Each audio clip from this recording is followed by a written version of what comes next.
Hello दोस्तों, आज की कक्षा में हम प्रेसीज राइटिंग के बारे में चर्चा करेंगे। यह जो प्रेसीज राइटिंग के बारे में मैं चर्चा करने जा रहा हूँ वह पश्चिम बंगाल बोर्ड मतलब पश्चिम बंगाल हायर सेकेंडरी बोर्ड के कक्षा 11-12 के छात्रों के लिए विशेष करके मैंने बनाया है।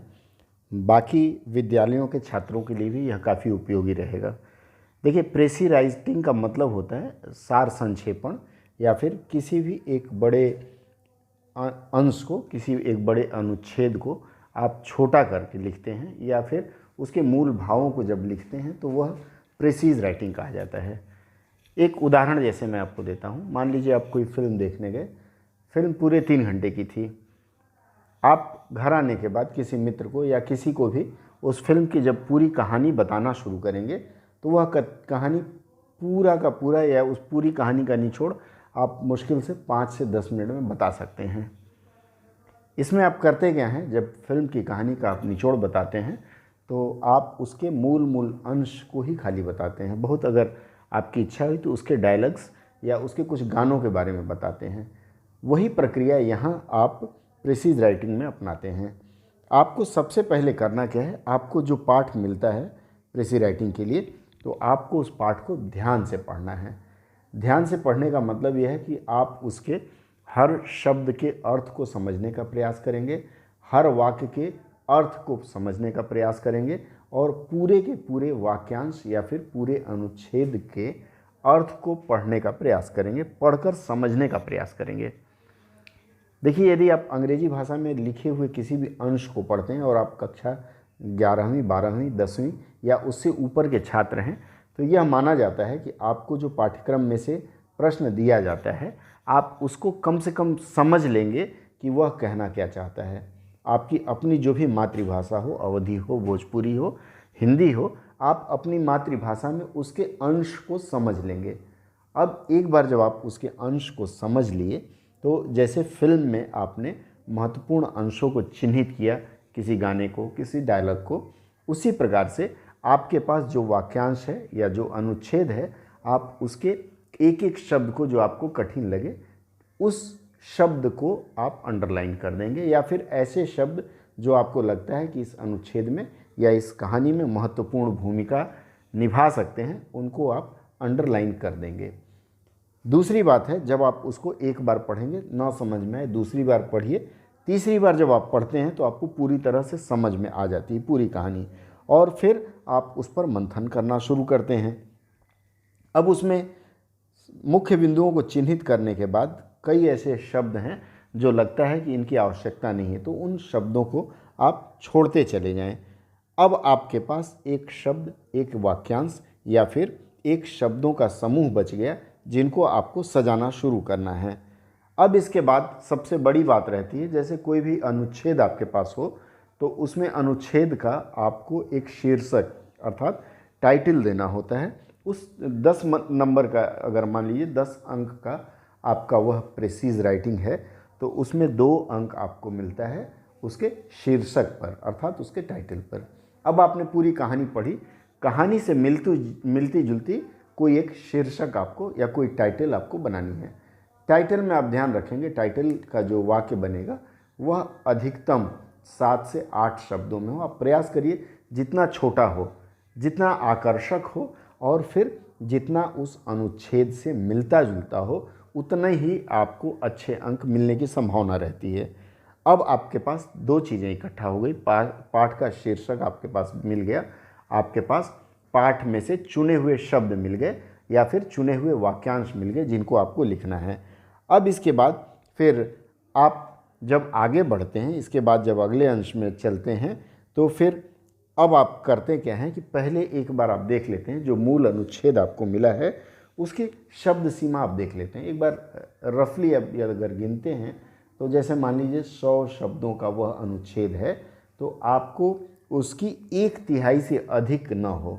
1/3 का मतलब मान लीजिए 100 शब्द को आप 3 भागों में बांटेंगे तो अंदाजन 35 शब्दों में आपका यह बहुत अधिक अगर जाता है तो 40 शब्दों में आपके इस अनुच्छेद का सारांश प्रेसीज लिख दिया जाना चाहिए। अब जब आपको इस तरह से लिखना है तो आपके दिमाग में फिर वही मूवी वाली बात रहेगी कि जो आपको ऐसा लगता है कि जो महत्वपूर्ण नहीं है उन चीज़ों को आप छोड़ते जाएंगे और फिर उसके अनुसार आप अपने मन में, आप अपने दिमाग में एक खाका तैयार कर लेंगे कि मैं यहाँ से यहाँ लिखना शुरू करूँगा। इसमें लिखने की जो शैली होती है, दो चीज़ें होती है, रिपोर्टिंग वर्ब और रिपोर्टेड स्पीच। जब आप नरेट करते हैं, Ram said comma inverted comma में आई एम गोइंग होम, तो ये जो रिपोर्टेड स्पीच है, जब आप लिखना शुरू करते हैं तो आपकी शैली रिपोर्टेड स्पीच में होनी चाहिए, न कि किसी और रूप में, अर्थात जो लिखा हुआ है उसी रूप को आप प्रस्तुत करते हैं। अब इसमें एक चीज़ और है, इसको लॉजिकल ऑर्डर में लिखना है। लॉजिकल ऑर्डर का मतलब हो गया कि मान लीजिए पहले वाक्य में कोई विचार आया या कोई चीज़ आई, वह दूसरे वाक्य में नहीं होगी, या फिर दूसरे वाक्य की चीज़ आप छठे वाक्य में नहीं लिखेंगे, छठे वाक्य की चीज़ आप दूसरे वाक्य में नहीं लिखेंगे। जिस क्रम में आपके पूरे अनुच्छेद में चीज़ें चल रही हैं उसी क्रम में आप लिखना शुरू करेंगे। पहले वाक्यांश पहले में, दूसरे का दूसरे में, तीसरे का तीसरे में, इस तरह से क्रम में ही लिखा जाए। उसके बाद जो सबसे बड़ी बात आती है, जब आप लिखना शुरू करेंगे, चूँकि आपने जो समझा, आपने जो पढ़ा, उसके मुख्य मुख्य शब्दों को, उसके अंशों को ले करके फिर आप अपने अनुसार उसकी व्याख्या करना शुरू करते हैं।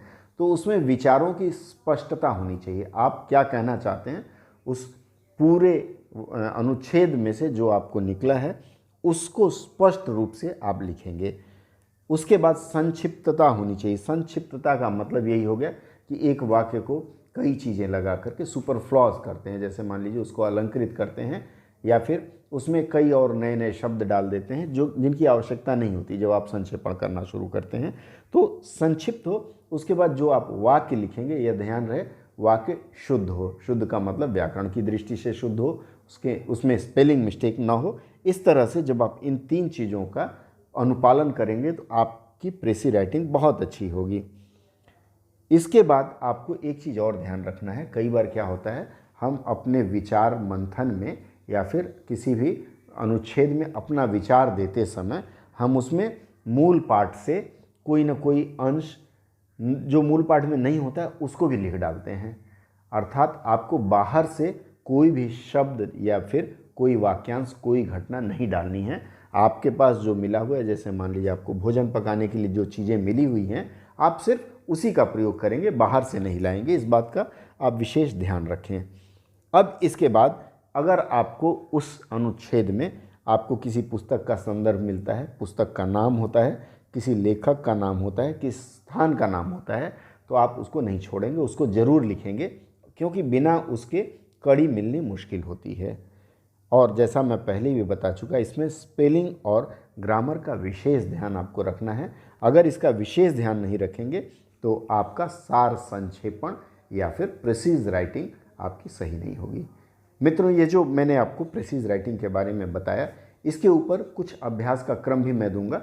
इस वीडियो के अंत में आप जहां इस वीडियो का डिस्क्रिप्शन रहता है, विवरण रहता है, वहां कुछ वाक्यांश के लिए एक मैं ब्लॉग का gali-kucha.blogspot.com अपने ब्लॉग का एक लिंक दूंगा। उस लिंक पर आपको पिछले कुछ वर्षों के प्रश्न पत्रों के या फिर कुछ इधर उधर से संकलित अनुच्छेद का अंश मैं आपको दूंगा। और मैं चाहूँगा कि यदि समय मिल पाए आप लोगों को तो आप उस अनुच्छेद का प्रेसीज राइटिंग या सार संक्षेपण करें, और करने के बाद उसी में नीचे संदेश बॉक्स होता है, उसमें आप पेस्ट कर दें। आप में से जिसका सर्वोत्तम होगा, मैं उनको अलग से एक प्रमाण पत्र देने का या दिलवाने का प्रयास करूँगा।